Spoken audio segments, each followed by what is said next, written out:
अरे ओढ़नी ओढ़नी, अरे ओढ़नी ओढ़नी।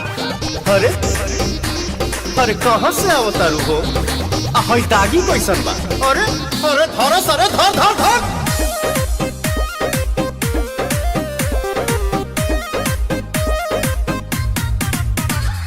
काहे पीछा परल बड़ा हमारे पमरल बड़ा माथा को की पिया तारा दूध से कचरल बड़ा।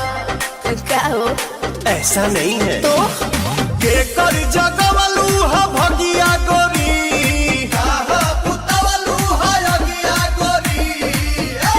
तो हरी हरी ओढ़नी तो हर छूटल कवन बगिया ए गोरी।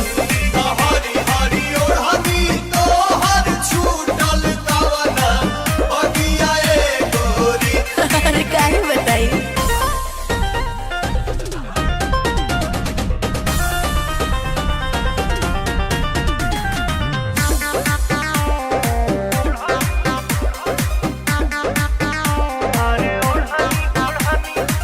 दिन रहे कौन न देखलू कैलेंडर, कैलू बगानी में जवानी सरेंडर। खेले ता टेंडर हो पी के बलेंडर। ऐसे तू ना मनवा बात भीतर के का जनवा। छोटे में खोटेलू सगिया गोरी, एही से लागल बदगिया गोरी। तो हरी हरी ओढ़नी तो हर छूटल कमना बगिया ए गोरी। अच्छा हरी ओढ़नी तो हर छूटल कमना बगिया ए गोरी।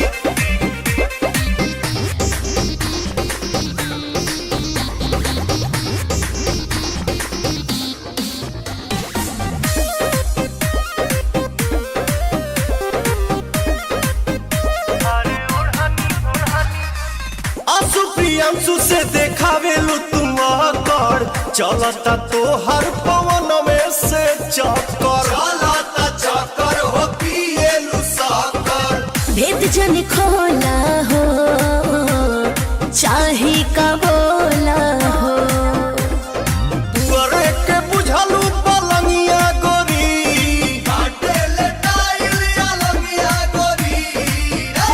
तो हरी हरी ओढ़नी तो हर छूटल कवना बगिया ए गोरी।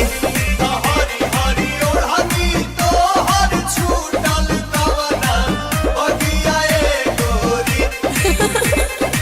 बाद में बताऊंगी। अरे